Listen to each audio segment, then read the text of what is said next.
my God.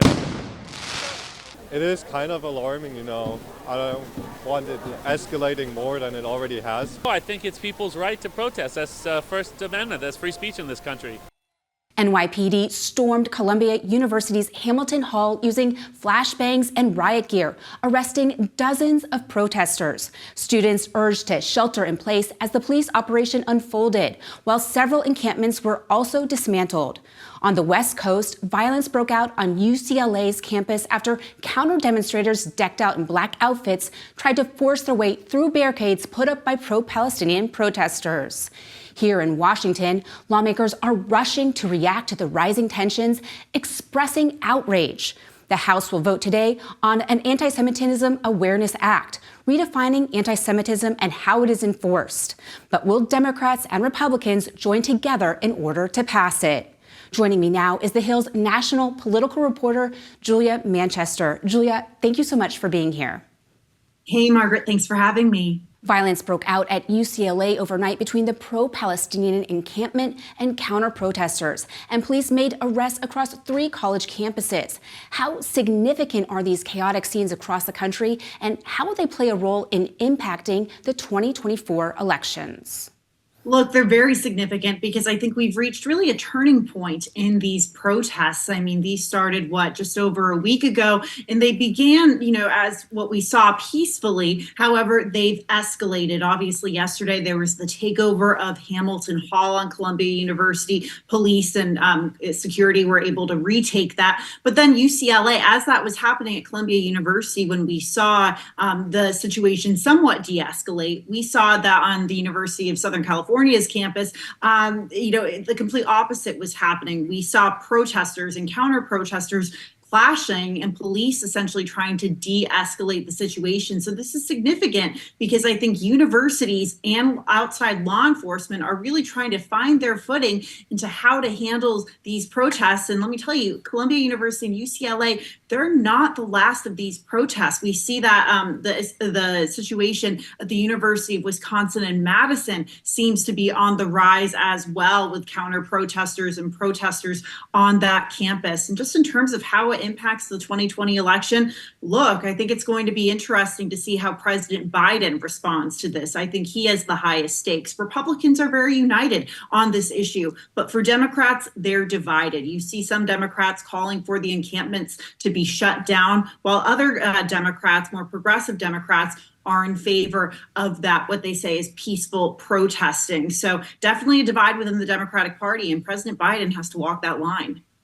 The House is set to vote Wednesday on the Anti-Semitism Awareness Act. Supporters say it will help combat anti-Semitism on college campuses, but opponents say it is an overreach and a threat to free speech. Talk about the divides you're seeing on Capitol Hill, and will this focus in Washington result in any immediate changes in the clashes we're seeing on campuses nationwide?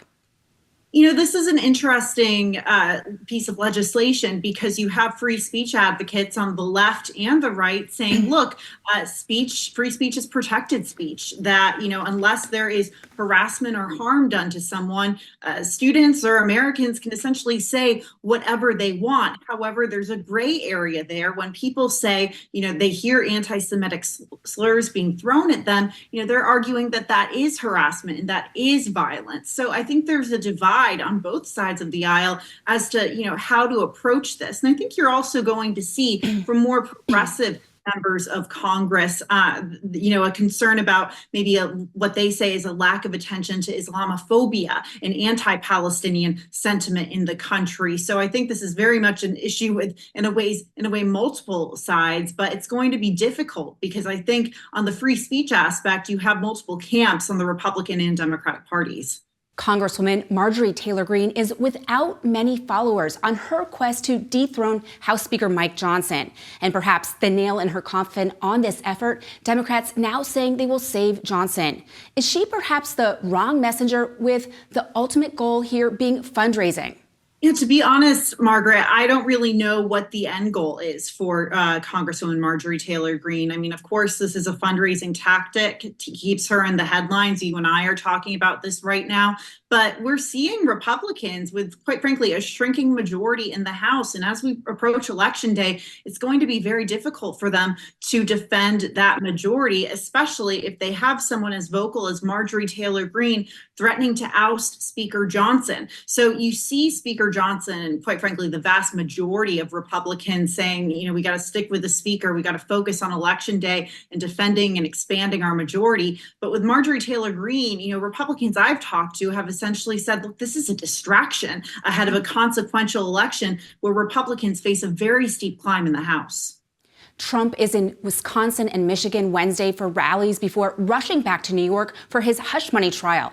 How are we seeing the former president tweak his campaign schedule when court is not in session? And is his messaging changing as he complies with the judge's gag order?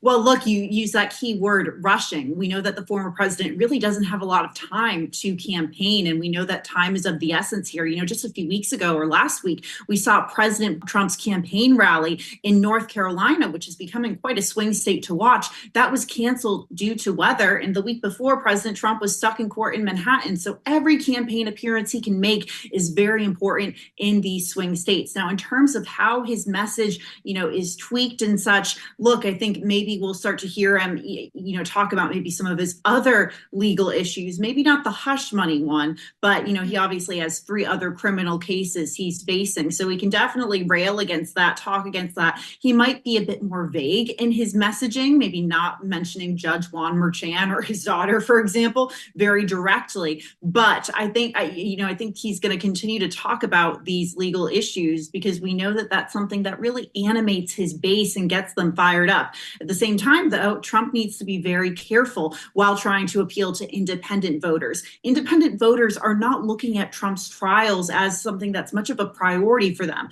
They would rather the former president and President Biden talk about issues like the economy, crime, the situation at the southern border. But I thought it was interesting, Margaret, over the weekend, we heard President Biden taking the very rare swipe at Trump over his legal issues. So if this becomes a pattern for President Biden to attack Trump on, Trump's going to really be itching to respond. Starting May 1st, abortions in Florida are no longer legal after 6 weeks of pregnancy, except in rare circumstances. This move might have helped Governor Ron DeSantis while he was running for president, but it is really a divisive policy. Is it in line with the state's more diverse electorate? Look, Florida's an interesting state because we have certainly seen it become redder and redder over the years. But, while it's become more conservative, I think some of the electorate may not be in favor of this stringent of an abortion ban. So I think there's 2 sides to this coin. One, you see the ban going into effect in Florida, which, by the way, is going to impact much of the southeastern portion of the United States with abortion outlawed or banned in many states with some restrictions in that region. So it's going to be more difficult for people to travel to get that procedure. But on top of that, you have this ban going into effect. But you also have this ballot measure on the ballot in Florida in November, which will essentially give Floridians the chance to enshrine abortion rights in their state's constitution. And we've seen that in other states, like in Ohio, for example, people who have voters who have voted Republican or more conservatively in the past have voted to enshrine abortion rights in their state's constitution. So I don't think, this is necessarily a black and white issue in terms of how voters vote, but Democrats are really banking that on this issue, hoping it turns out the base. It's certainly worked for them in other states, but Florida is going to be a difficult task for them. Senate Energy Committee Chair Joe Manchin announced he will lead a resolution to undo the Biden administration's final rule on permitting. Manchin, who is not seeking re-election this November, is leading the push to undo many of the Biden administration policies. How would the resolution affect current reviews under the National Environmental Protection Act? Well, essentially, it would probably remove some regulation or, a certain amount of regulation from that act. We know that the Biden administration literally announced their new permitting, review act earlier yesterday. And the big news yesterday afternoon was Joe Manchin sort of saying he would work to undo it. But look, I mean, this kind of goes in line with what Manchin has done for quite some time, sort of pushing back against these environmental regulations and permitting regulations that we've seen from the Biden administration. So Manchin has very much tried to walk that fine line of being a Democrat while at the same time coming from a red state, which is very rich in non-renewable resources like coal. So going forward, Manchin doesn't really have much to lose here. He's not running for re-election. So, I think this is an example of how he's, pushing back against a policy that he sees as detrimental to his constituents and maybe other constituents who are, have ties to non-renewable energy sources. This week, the DEA revealed it will reclassify marijuana, a historic shift that could have a wide ripple effect across the country. How much of an impact will this have on the federal level related to criminal cases and those who are currently incarcerated on low-level drug charges? Look, it'll be interesting to see how quickly this takes effect. It could take a few weeks, maybe a few months, some time. But I think we are going to start to see, a major shift. And we've started to see the shift over time of law enforcement really starting to become more lax about marijuana. So, I think we can start to see some of these lower level criminal offenses involving the drug. Maybe the penalties aren't as stringent. I think they're going to focus maybe more on other crime issues, other drug issues. But, Margaret, there's also an electoral part to this as well. I mean, I would be remiss if I didn't say that this is a policy that certainly would be attractive to younger voters, progressive voters, Generation Z, millennial voters. And we know that Biden has been struggling with that voting bloc, whether it's over trying to relieve student loan debt or the Israel-Hamas war. This is yet another tool from the Biden-Harris campaign toolbox that they can pull out to maybe try to appeal to these voters. Julia, thank you so much for your time. Thanks, Margaret.